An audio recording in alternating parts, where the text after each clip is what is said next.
காதல் மோகினி.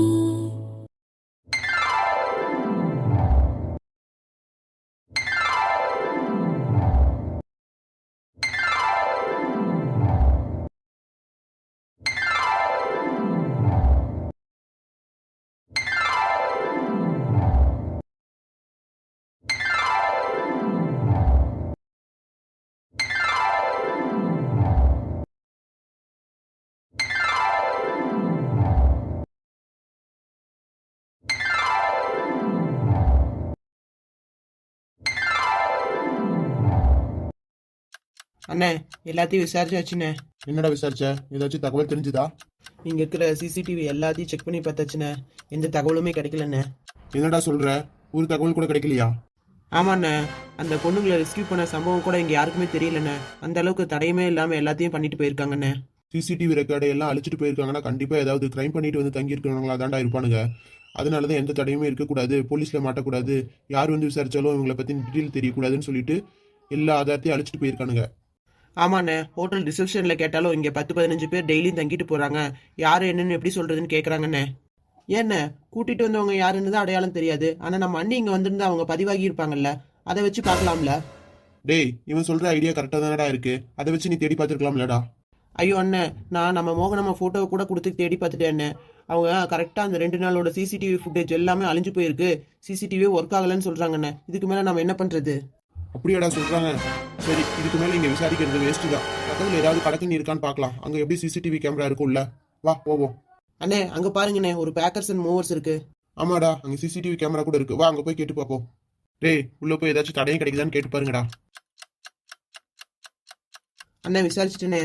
என்னன்னு சொல்லிட விசாரிச்சு அவங்க கிட்ட. அதுவாண்ணே, நம்ம வீட்டு பொண்ணை யாரோ கடத்திட்டாங்க. அவங்க அந்த ஹோட்டல்ல தான் தங்கியிருக்காங்க. ஆனா சிசிடிவி கேமரா எல்லாமே எரேஸ் ஆயிருச்சுன்னு சொன்னேனே. அவரு ஹெல்ப் பண்றேன்னு சொல்லியிருந்தாருண்ணே. சரி, அதுலயாச்சும் ஏதாவது துப்பு கிடைச்சதாடா? ஆமாண்ணே, கிடைச்சிச்சு. அதுல அண்ணி ஏதோ பேக் கையில வச்சுட்டு நடந்து வராங்கண்ணே. அப்படியாடா? யார் கூட போறா, என்ன ஏதுன்னு ஏதாச்சும் பாத்தியா?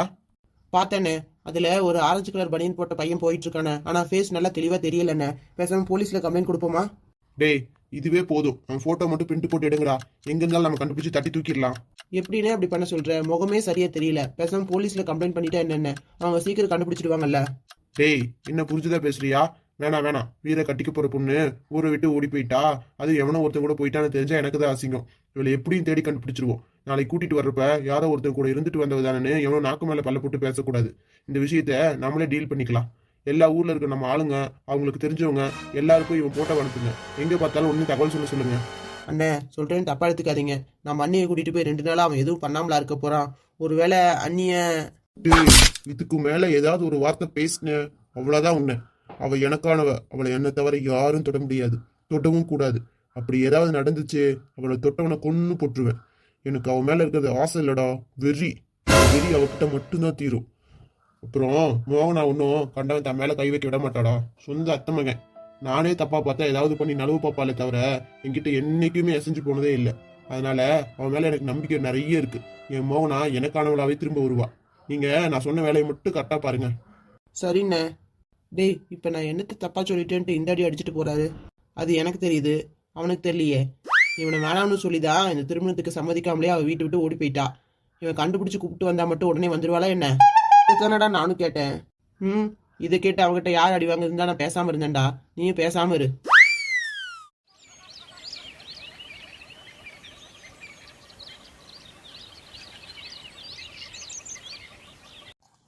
என்ன இந்த மோகனி பிள்ளைய காணோம்? அவெல்லாம் கையும் காலம் ஓடவே மாட்டேங்குது. 2 நாளா நல்லா தாயா பிள்ளைய பழகிடுது. ஏட்டி மோகினி, இங்க வாடி பிள்ளை. சொல்லுங்க பாட்டி, எதுக்கு கூப்பிட்டீங்க? காரணம் தெரிஞ்சதான் வருவியோ? இந்தா இந்த வெத்தலையும் பாக்கையும் கொட்டி கொடு நல்லா. சரி பாட்டி. நான் என்ன சொன்னாலும் மோகம் சொல்லிக்காம செய்த. நீதான் அருமையான தங்கமான பொண்ணுட்டி. இப்படித்தான் என் மாப்பிள்ளையும் என்கிட்ட கோவமே படமாட்டா. அப்படி யாரு பாட்டி? தாத்தாவியா சொல்றீங்க? பின்ன உங்க தாத்தாவை சொல்லாம நான் வேற யார சொல்ல போறேன்? எப்பவுமே உங்க தாத்தா தான் என் மனசுக்குள்ள. எனக்கு கல்யாணம் முடிச்ச நாள்ல இருந்து அவர் கடைசி காலம் வரைக்கும் தினமும் ஒரு முளை மல்லிகைப்பூவும் அல்வாவும் வாங்கிட்டு வந்து கொடுக்காம இருக்கவே மாட்டா. அப்படி என் மேல அம்புட்டும் பாசம். என்னை கட்டணுங்கிறக்காகவே காலை அடக்கின வீரண்டி உங்க தாத்தா. அது ஒரு காலம். ஆனா இப்போ தான் இருக்குதுங்களே, எப்ப பாரு சண்டை போட்டுக்கிட்டும் முட்டிக்கிட்டோம். சரி, என் மருமகளை 2 பேர் எங்க காணோம்? அதுவா பாட்டி, அவங்க சரளாக்காவை கூப்பிட்டு ஹாஸ்பிட்டல் வரைக்கும் போயிருக்காங்க. என்னமோ போ, வயிற்றுல ஒரு புழு பூச்சியே தாங்க மாட்டேங்குது. தினமும் என் குலதெய்வத்துக்கிட்ட இருக்கிற என்னோட வேண்டுதலே அதே. அவங்க நல்ல மனசுக்கு எல்லாமே நல்லதா தான் நடக்கும் பாட்டி. யாரு உங்களுக்கு என்ன வேணும்? ஏய் கிளவி, உன் மகனுங்க இல்லையா? ஏய் என்னடா என் வீட்டுக்குள்ளே வந்து திமிரா பேசுற? யாரா நீ? அது ஒண்ணுமில்ல கிளவி, உங்க ஊரு பிள்ளையும் எங்க ஊர் பையனும் காதலிச்சிருக்காங்க. அவங்கள நாங்க சேர்த்து வச்சதுக்கு என்னமோ உன் மயங்க 2 பேரும் பஞ்சாயத்தை கூட்டி பிள்ளைய கொண்டு வந்து மரியாதையை அவங்க அப்பா அத்தா கிட்ட விட்டுட்டு அதுக்கு உடனே அந்த பயலுக எல்லாம் அவங்க காலில் விழுந்து மன்னிப்பு கேட்கணும்ட்டு கட்ட பஞ்சாயத்து வச்சு தீர்ப்பு சொன்னாங்களாம்ல. அது மட்டும் இல்லை கிளவி, எங்க அப்பா அம்மா எல்லாத்தையும் கண்டிச்சிருக்கானுங்க. இவனுங்களுக்கு இந்த உரிமையை யார் கொடுத்தா? நாங்கள் தான் அந்த பிள்ளையை தூக்கிட்டு போனவனுங்க, சேர்த்து வைக்க உடனே இருந்தவங்க. அதான் உன் மவனுங்களை பார்த்து சொல்லிட்டு அவங்க காலை வெட்டிட்டு போகலாம்ட்டு வந்தோம். ஏண்டா எடுபட்ட பயலுகளா? யார் காலை யார் வச்சது?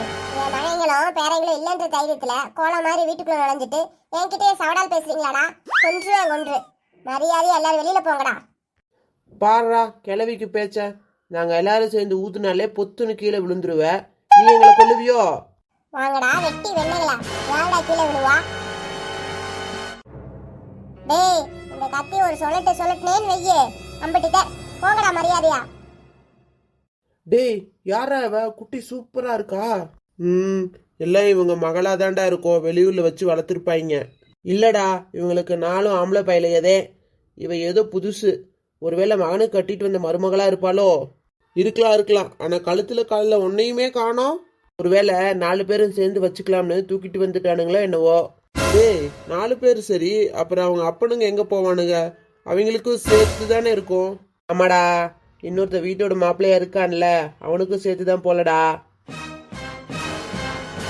ஏய் கிழவி, என்னையும் அடிச்சிட்டீல? ஆமாடா அடிப்பேன், இதுக்கு மேலேயும் பண்ணுவேன். என்ன பண்ணுவ?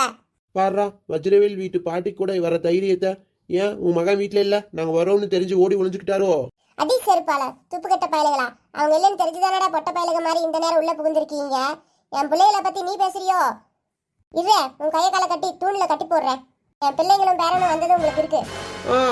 நீங்க கட்டி போடுவீங்கன்னு நாங்க கைய காலை கொடுத்துட்டு நிப்போம் பாரு. டேய், அவங்க ஊரு பொண்ணை தூக்கணும்னு தானே இந்த ஆட்டு ஆடுனாங்க. இப்ப அவங்க வீட்டுக்குள்ள புகுந்து அவன் வீட்டுல இருக்க பொண்ணையை தூக்கிட்டோம்னு தெரிஞ்சு நாண்டிக்கிட்டு சாகணும். அவளை தூக்கிட்டு வாடா போலாம். டேய் எவனாவது அவன் மேல கைய வச்சிங்க கொன்னு புதைச்சிடுவேன். டேய் முதல்ல இந்த கிளவி வாயை அடைக்கணும்டா, சும்மா எதையாவது கடுப்பேத்துற மாதிரி பேசிக்கிட்டே இருக்கு. பாட்டி வலி தாங்க முடியலையே. டேய் அவளை இழுத்துட்டு வாடா போலாம். இந்தா என் பேரண்டி வந்துட்டாங்கல, அவன்கிட்ட காட்டுகிற வீரத்தை. டேய் வாடா ஓடிடலாம், இவங்கிட்ட எல்லாம் அடி தாங்க முடியாது. அடுத்த டைம் யாரும் இல்லாத டைம்ல வரலாம் வா.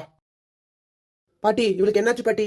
டேய் தீடா, யாரு பெற்ற பிள்ளையோ எனக்கு விழ வேண்டிய அடியோ வாங்கிட்டு கிடக்காடா. தீரா மாமா